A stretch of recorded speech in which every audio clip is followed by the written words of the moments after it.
Welcome back to my bookshelf. And yes, I am finally going to finish unboxing my books. This is, I believe, my 18th unboxing of books I've had in my garage since forever, and I am just getting around to unpacking them. And these final two boxes are small, which I think we can get through today. Who am I? I am the BookTube goddess, the #1 drag queen booktuber on YouTube. Here is the first of the boxes. Like I said, they're kind of small. Let's see how fast we can get through it. First up is Ian M. Banks, Against a Dark Background. This is one of the culture novels, which is his science fiction universe. I love Ian Banks. His writing is so good. His stories set in the far future are amazing. Highly recommend you checking him out. He started his career with a horror novel that won lots of awards and was very troubling, called The Wasp Factory, which I've read before and reviewed before. But he really found a place for himself in science fiction, which I recommend you check out. Next up is Children of the Mind by Orson Scott Card. I've said enough about Orson Scott Card that I won't repeat it, except I do think his Ender series is a classic in science fiction if you want to check it out. And I believe, well, this says it's the conclusion of the Ender Quartet. Children of the Mind. Next we have Cloven Hooves by Megan Lindholm. It says a Spectra Special Edition. I'm not sure what that means. I vaguely remember this. This has to do with the god Pan. And if you're into, I believe this sort of has this magical realism with a splash of Wicca, you might want to check it out. Next up is Into the Labyrinth by Margaret Weiss and Tracy Hickman. As you may know, the Deathgate cycle is my favorite of their novels. They may be known more for the Dragonlance series, but if you're into D&D or fantasy with some really wild storytelling, check out the Deathgate. Next up is The Tower on the Rift by Ian Irvine. I don't remember this book at all. I think I enjoyed it though. I believe it's a fantasy. This is book 2 of the View from the Mirror series, and I believe I read the whole series, so I liked it at one point. Next up is River Run by S.P. Somtow. There's a little blurb here by Dean Koontz. This author, I remember he had a lot of buzz, but I'm not sure if he's still active or not. Someone let me know. But it's a thin novel and it's a fantasy cover. I don't remember reading this, so it doesn't stick with me that much, but let me know if you've heard of S.P. Somtow. Next up is we have another Orson Scott Card. This is not the Ender's Game series. This is the Alvin Maker series, which is more of a fantasy. Again, I liked it when it came out. And no, I don't read Orson Scott Card anymore, but if you do, you might want to check out the Alvin Maker series. Next up is The Wreck of Heaven by Holly Lyle. And I've mentioned her before. She's a writer that never really got the recognition I think she deserves. Well-crafted stories, really good writing. And if you are a writer online, she has some good resources for writers if you want to look her up. Next up is The Garden of Rama by Arthur C. Clarke and Gentry Lee, the sequel to Rama 2. What can I say about Arthur C. Clarke that hasn't been said? Great science fiction author, a classic science fiction author who you should check out, although this one was co-written with Gentry Lee. I believe this is one of the later books in his life. Next up we have Star Wars, a Volume 1, Heir to the Empire by Timothy Zahn. I kind of wish they took Timothy Zahn's story rather than with the direction they went in the Star Wars franchise. But Timothy Zahn is a Hugo-winning author. Why wouldn't they have listened to his story? Next we have A Wizard in Absentia by Christopher Stasheff. I really enjoy these novels. They're short, there's a bunch of them.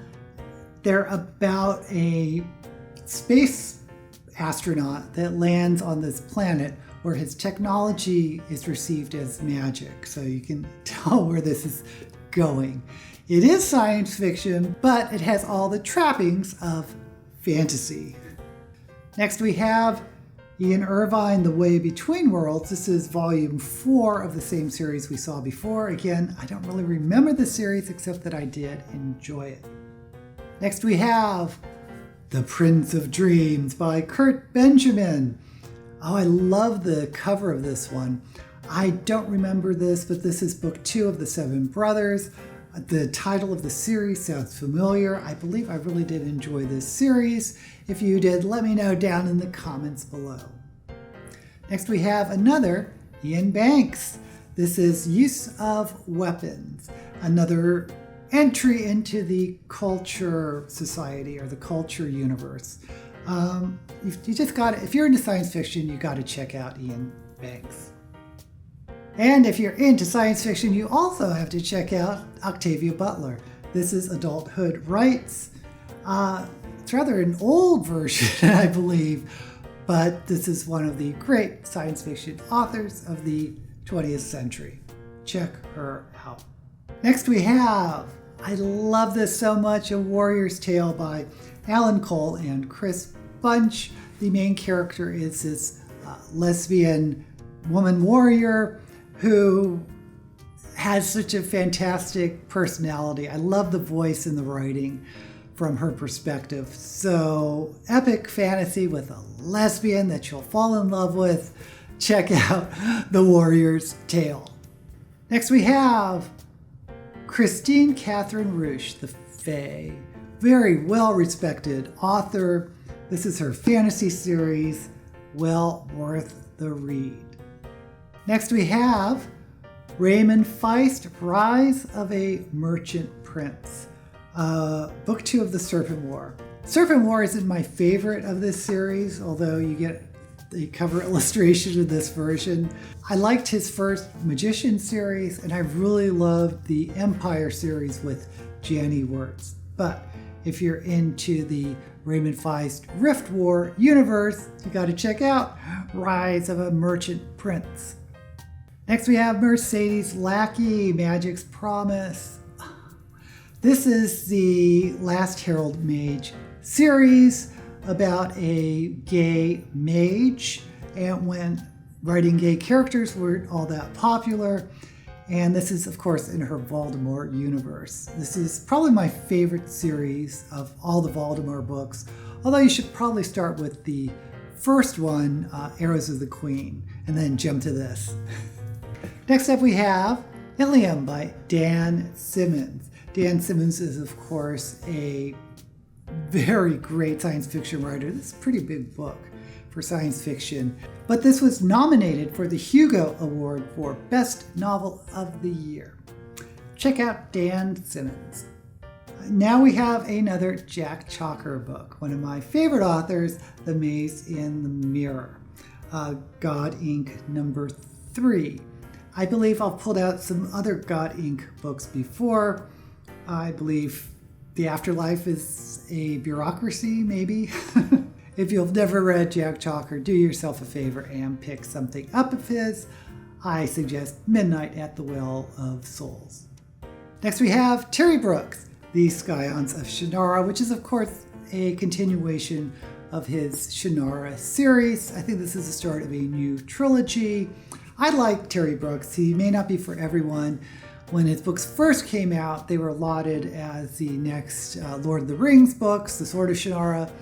There was so much fanfare when it came out, and I enjoyed them, even though there's been some criticism about that first series. But check out Shannara. Next we have Dick Francis, The Edge. I don't remember reading this. I'm pretty sure someone gave it to me. I believe these are thrillers. Now, I don't read that many thrillers, but I do know that Dick Francis is a well-respected author in that genre. Next, we have The 100,000 Kingdoms by N.K. Jemisin. This, I believe, was her debut novel. I remember getting it, not knowing anything about this author, but I thought it was fabulous. Now, this is a fantasy. I know she's more well known for her science fiction series, the Inheritance series. But if you like fantasy, this is a very good fantasy, dealing a lot with very superpowered figures who are practically gods. Again, this is fantasy. And the final book in this box is Umberto Eco, Foucault's Pendulum. Now, this is out and out fantasy, I believe, but because it's Umberto Eco, it's only going to be found in the fiction section of bookstores. Or maybe it's magic realism. Now, this is just pure fantasy. Anyway, there's a reason why Umberto Eco is such a popular author, and if you're going to check out one of his books, I'd suggest Foucault's Pendulum. Okay, guys, this is the final box of this journey. I can't wait to find out what's in it. We'll start off with a little bit of Stephen King. This is The Wastelands, another novel in the Dark Tower series. And if you don't know, I am a big fan of The Dark Tower. I know not everyone is, but I think it's one of the best things he's written, I think. Next we have, Storm Warden by Janny Wirtz. Now, I just mentioned her as being one of the co-authors of the Rift War Empire series with Raymond Feist. I think on her own, she is a fabulous author, and you should definitely check out one of her books, especially if you are into fantasy. Next we have Sean Stewart, The Night Watch. This is not the Game of Thrones Night Watch. I don't really recall this novel. Award-winning author of Mockingbird. If anyone knows anything about it, let me know, but I've read it and forgot about it. So, next we have Tigana by Guy Gavriel Kay. I've talked about this author before too. The prose in this writing is some of the best ever. I think he should be considered a literary science fiction author. That's how good I think his prose is. And I believe this is a standalone. So if you just want to get a taste of Guy Gavriel Kay, if you haven't read it before, check out Tigana. What a great cover. Next we have Grant Callan, Saturnalia. This is obviously science fiction, and I don't remember anything about it. And the name of the author doesn't ring a bell, but there you go. Next we have The Annunciate by Severna Park. Again, this is another book that I don't remember, but I love this cover. Actually, I do remember this cover, and that's probably why I got this novel. So if you're looking for a gorgeous cover. Next we have The Demons at Rainbow Bridge by Jack L. Chalker. And yes, I do have a lot of books by Jack Chalker. There's a reason for that, and you should check them out if you haven't read them already. Next we have Fugitives of Chaos by John C. Wright. I think I mentioned this author before. He took a real sharp right on the sort of political agenda, but he isn't as political as, say, Orson Scott Card. So I really did enjoy this series. It's about a bunch of children sort of in some super children's school at the end of the universe. Very well written, very interesting concepts. But again, if you're really worried about authors, you can go ahead and look him up. But I do recommend this series, I think. Next we have To Escape the Star by Robert Hoskins. This looks like a super old book. Probably got it at a used bookstore. And unfortunately, I just don't remember anything about it, and I don't recognize the author. But classic Del Rey science fiction. Next we have Shadow of the Crown by Craig Mills. Again, this is another one that I don't remember, and I probably got it for the cover because it looks kind of cool. Next we have Trudy Canavan, The Magician's Apprentice. I often recommend Trudy Canavan, especially for those who are reading a lot of young adult fantasy and want to maybe try some adult fantasy. Trudy Canavan is a very good bridge to more adult science fiction. Now, this is part of the Black Magicians, or set in the world of the Black Magicians trilogy. But if you've never read Trudy Canavan, I do suggest you start with the Black Magician trilogy. And then you can move on to this one if you so desire. Next we have David Weber, Oath of Swords. This is a solid science fiction writer. I don't think you'll ever be disappointed if you pick up some David Weber. Even though I don't remember this book specifically, I'm very comfortable suggesting anything written by David Weber. Next we have Prince of Sparta by Jerry Pournelle and S.M. Sterling. Don't let the title fool you. This is science fiction. Jerry Pournelle is, of course, a classic science fiction writer, and you may associate him with Larry Niven because they co-authored several books together. Next we have The Awakening of Intelligence by J. Krishnamurti. I don't know why it's with my science fiction books, but obviously this is a spirituality book. Next we have The Invisible Company by Scott Russell Sanders.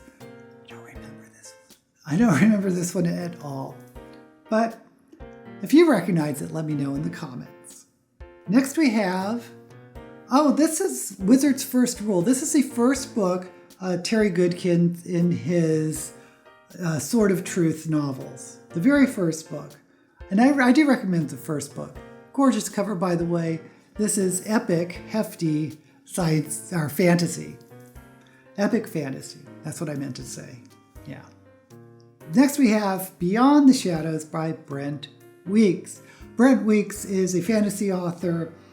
I think he's pretty good. I enjoy his writing a lot, and he's fairly well known, so you may have read him already as well.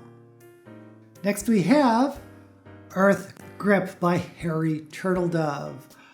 Harry Turtledove is another classic science fiction author.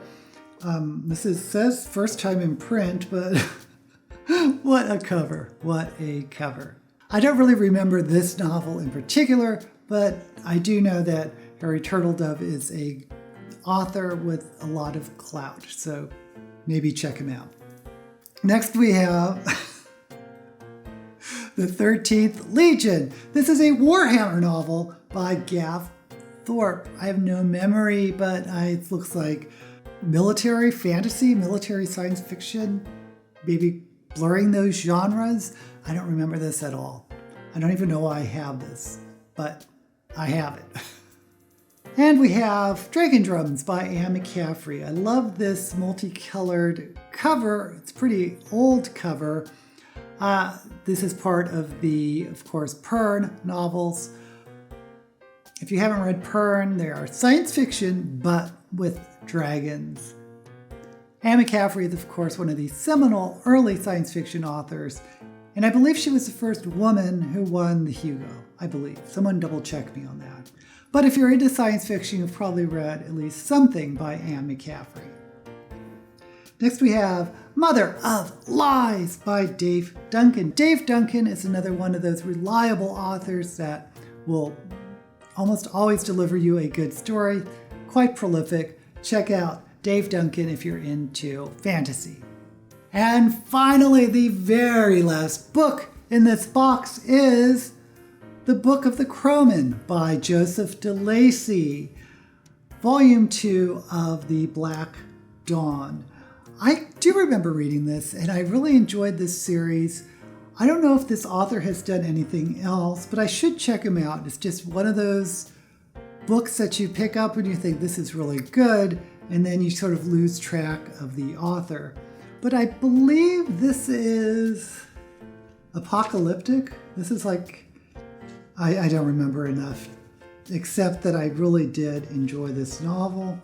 I thought it was very well written. Oh, I have a bookmark here by Alexander & Co., bookstore that I'm not sure if it still exists.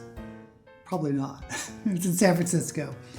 Anyway, Book of the Crowman, I think you should probably check it out. And I'm going to, right after this, look up Joseph DeLacy to see what else he's written, because I do remember really liking this novel or this series.